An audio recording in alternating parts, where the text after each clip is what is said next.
श्री राधे राधे। भक्तों,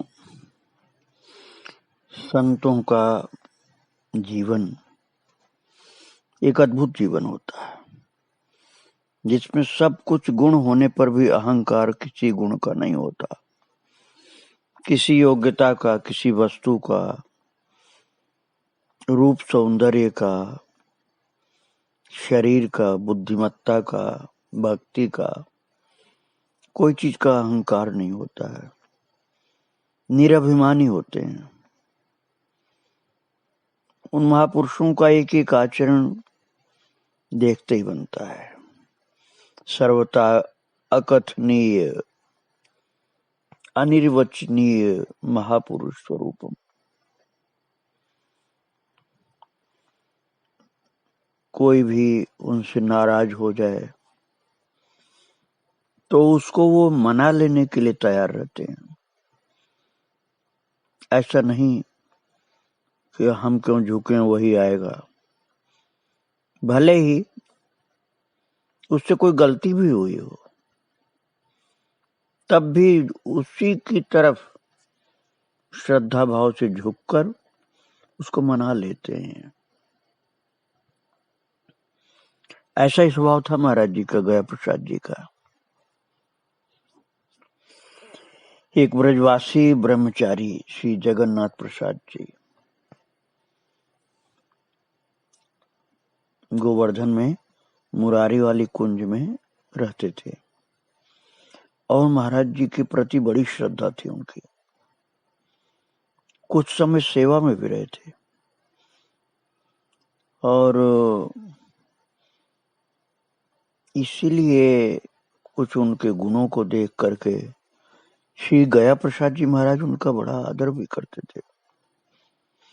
परंतु एक बार न जाने किस बात से वो ब्रजवासी ब्रह्मचारी जगन्नाथ प्रसाद जी नाराज हो गए। सेवा में रहना तो दूर, दर्शन तक के लिए भी आना बंद हो गया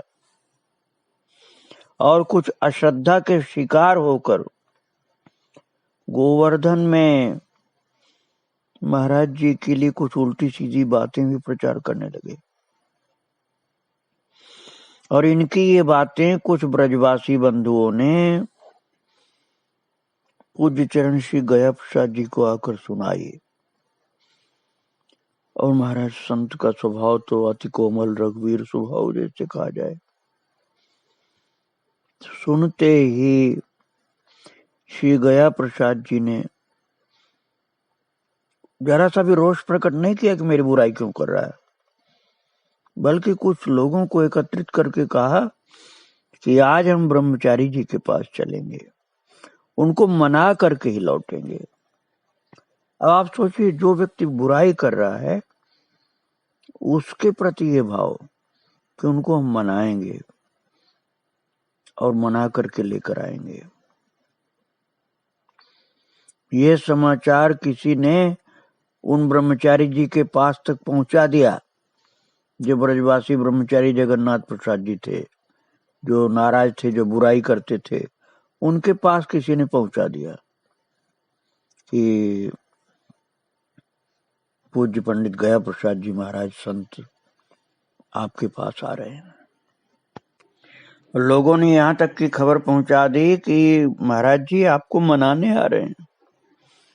आप समझ में आया कि इतने बड़े महापुरुष और मुझको मनाने आ रहे हैं। बस सुनते ही ब्रह्मचारी जी अपना सिर पीटते हुए दौड़कर पूज्य चरण श्री के समीप आए और चरणों में गिरकर अपनी भूल के लिए क्षमा याचना करने लगे। और महाराज जी तो परमोदार, उन्होंने उठा करके हृदय से लगा लिया और चित्त की उद्विग्नता को पूर्ववत शांत कर दिया। भक्तों, ऐसा अद्भुत स्वभाव महाराज जी का कि कोई एक छोटा सा व्यक्ति भी नाराज हो गया है तो उसको मनाना है। अहंकार तो था ही नहीं, इसलिए उसके पास जाने में कोई संकोच इनको नहीं होता था, जाकर के मना लेते थे। और यदि कोई इनको प्रणाम करता था तो बड़ा संकोच होता था, खास तौर से उस समय इनको संकोच होता था जब कोई पूज्य जन हो पास में, जैसे श्री वृंदावन धाम में उड़िया बाबा महाराज के पास, जब उड़िया बाबा गुरुदेव थे, गया प्रसाद जी के गुरुदेव थे उड़िया बाबा, अब कभी इनके पास आते थे उड़िया बाबा के पास, तब कोई प्रणाम करता तो बहुत ज्यादा शर्मिंदा सा हो जाते थे और लजाते थे, संकोच में पड़ जाते थे। ऐसे कभी कभी हो जाता था तो दुखी हो जाते थे कि मुझको लोग प्रणाम क्यों करते हैं, गुरुदेव हैं, गुरुदेव को प्रणाम करें, मैं क्या हूं उनके सम्मुख, मुझे प्रणाम न करें। और ऐसे इनके निश्चय से, ऐसे विचार से निकट के लोगों को कष्ट हो जाता था और फिर भी शांत हो जाते थे लोग उनके कहने से। एक बार तो उड़िया बाबा महाराज के सामने किसी ने गया प्रसाद जी को प्रणाम कर लिया। तब गया प्रसाद जी ने निश्चय कर लिया कि अब किसी को भी अपना चरण स्पर्श नहीं करने दूंगा, और इस निश्चय के कारण निकट के लोगों को कष्ट हुआ था भक्तों कि अब तो महाराज जी ने एकदम मना कर दिया है, कोई चरण नहीं छू सकता है, और सभी को ये आज्ञा हो गई थी महाराज जी के चरण कोई नहीं छुएगा। एक दिन राधा कुंड की परिक्रमा करने गए थे, तब साथ में एक स्वजन भी थे। कुसुम सरोवर से श्री गोवर्धन जी की ओर जाते हुए उस स्वजन से पूछा कि तुम्हारा मन आज इतना व्यथित क्यों है, और स्वयं महाराज जी ने कहा, श्री गया प्रसाद जी महाराज ने, कि देखो गुरुजनों के सम्मुख प्रणाम करवाना और प्रणाम करना किसी को, ये दोनों ही अपराध होता है, इसलिए मुझे एक कठोरता धारण करनी पड़ी है कि मैं अपना चरण स्पर्श किसी को नहीं करवाता हूं। और ऐसा बोलते हुए महाराज जी परिक्रमा में आगे बढ़ गए। तो परिक्रमा पूर्ण करके जब अपने निवास स्थल पर आकर अपनी कुटिया में विराजमान हो गए, तब उन स्वजन ने, जिनको महाराज जी ने कहा था चरण स्पर्श नहीं करना है, उन्होंने आंखों में आंसू भरे हुए प्रार्थना किया कि यदि आपकी आज्ञा मिल जाए तो अब मैं आपको प्रणाम कर लूं। यहां तो कोई नहीं, कुटिया में आप अकेले बैठे। और वो व्यक्ति बहुत व्याकुल हो रहा था, भाव विभोर, और उसकी विह्वल दशा देख करके कठोरता गायब हो गई इनकी, और तुरंत ही हाँ कर दिया। बस फिर क्या होना था, प्रणाम किया भाव से उसने, और महाराज धीरे धीरे धीरे फिर और लोग भी, जिनको रोक दिया गया था, वो भी प्रणाम करने का मौका प्राप्त कर लिए, और दुखी हो गए थे जो लोग, उन लोगों का दुख दूर हो गया भक्तों। कई लोग तो श्री गया प्रसाद जी महाराज से ही दीक्षा लेना चाहते थे, जल्दी वो दीक्षा देते ही नहीं थे।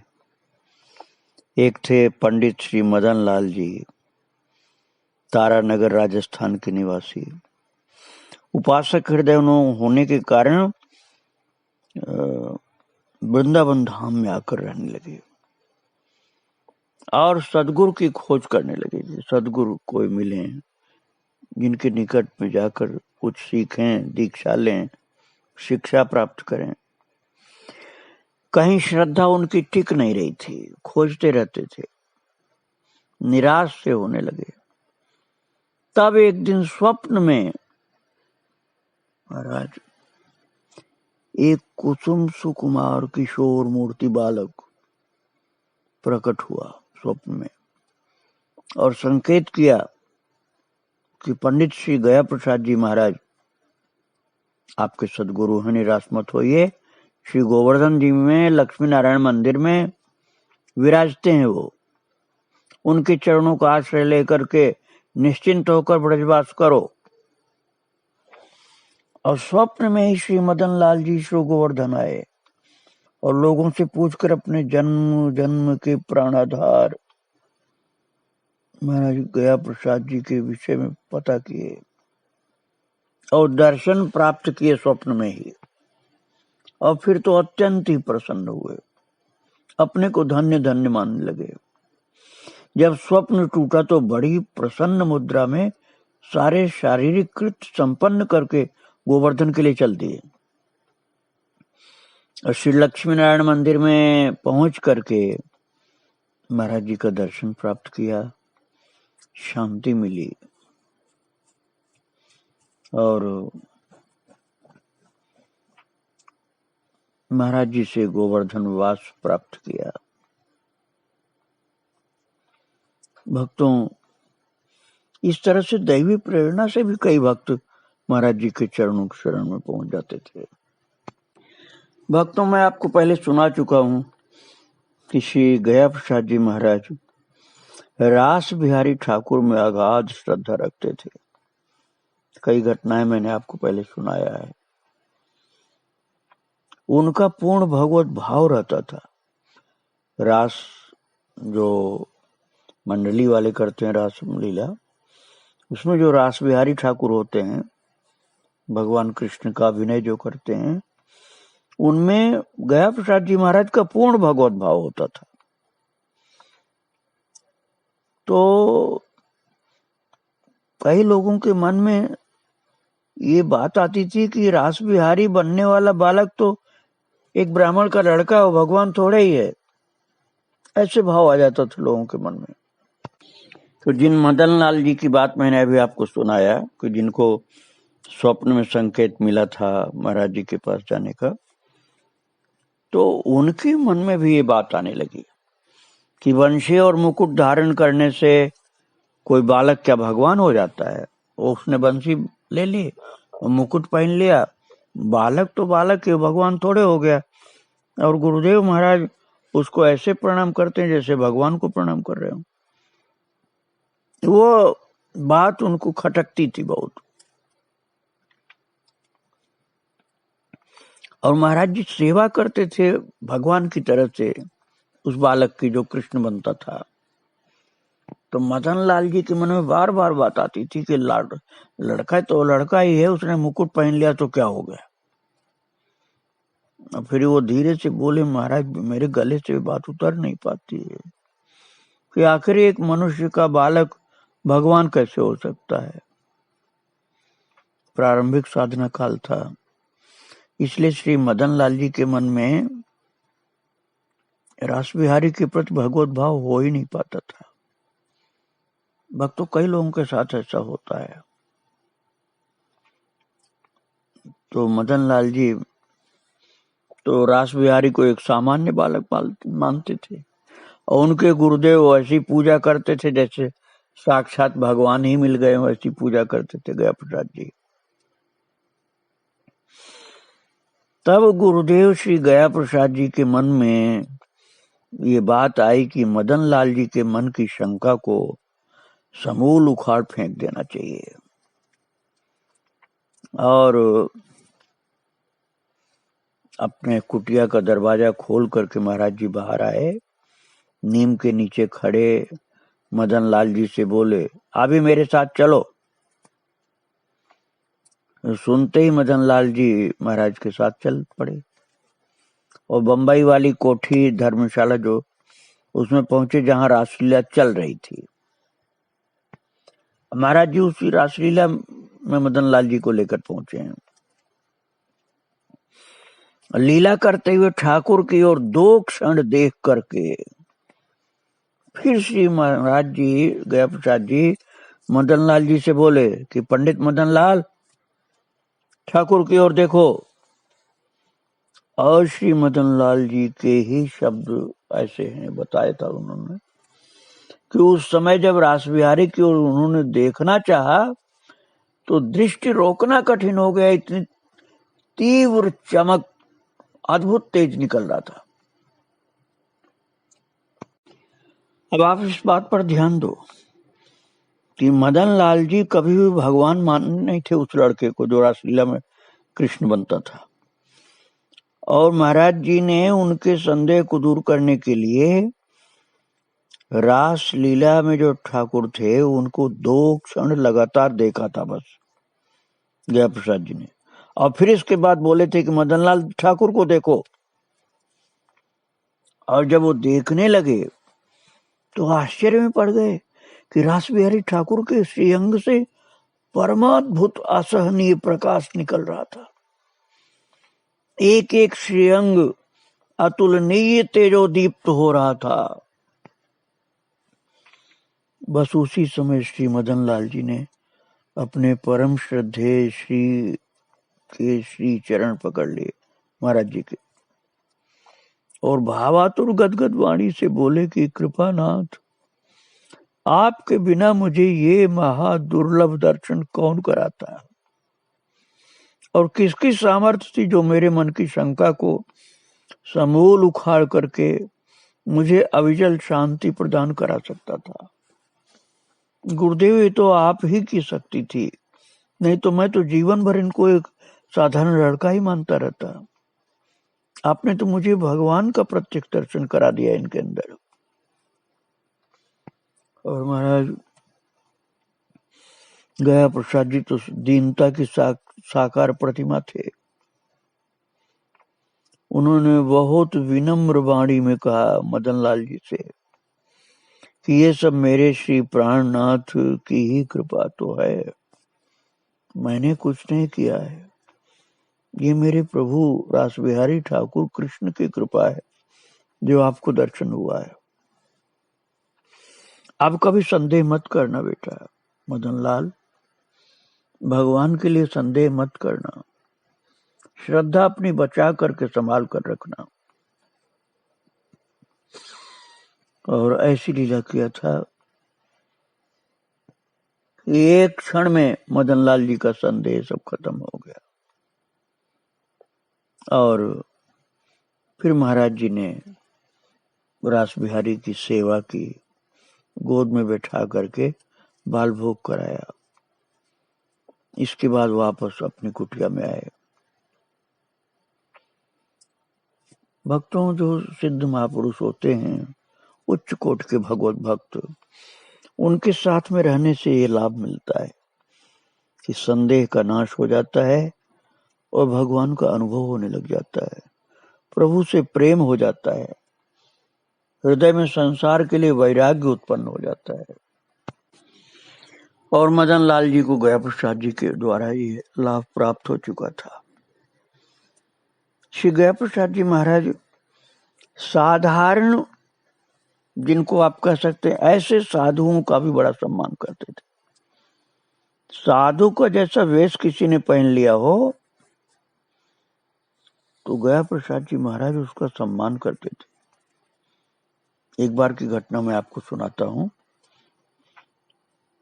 महाराज जी की जन्मस्थली के पास का एक बालक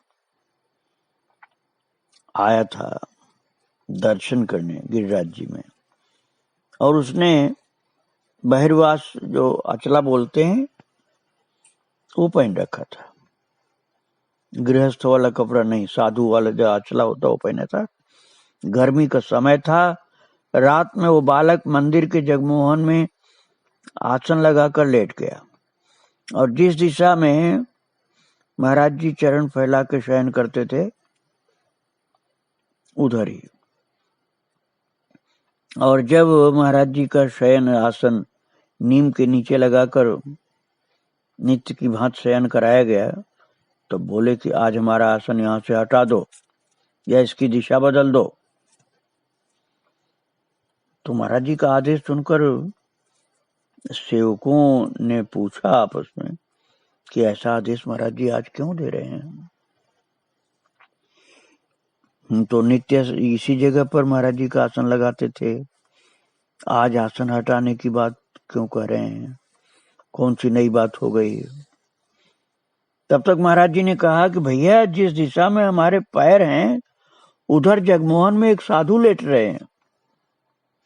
साधु महात्मा की ओर हमारे पैर हो तो ये तो अपराध होगा ना, इसलिए मैं आसन हटाने को बोल रहा हूं। हमारा सिर तो इनके चरणों की ओर होना चाहिए, पैर नहीं होना चाहिए। अतः अभी तुरंत हमारा आसन यहाँ से हटाओ। और आदेश पा करके आसन की दिशा को तो घुमा दिया गया, लेकिन फिर उनसे कहा गया, महाराज जी ये आपके गांव के निकट के बालक हैं, ये दर्शन करने आए हैं, साधु नहीं है। लेकिन महाराज जी ने कहा, भैया इनका तो वेश साधु का है, इसलिए मैं तो इनकी ओर पैर फैला के नहीं लेट सकता हूं।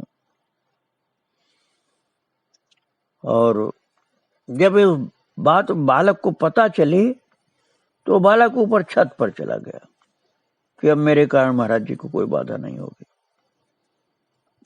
और जब छत पर चला गया तब महाराज जी को सही ढंग से लिटाया गया, नहीं तो उनकी ओर वो चरण अपना फैला ही नहीं रहे थे। इतना साधुओं के प्रति मन में सम्मान भाव था, साधु वेशधारी के प्रति सम्मान था।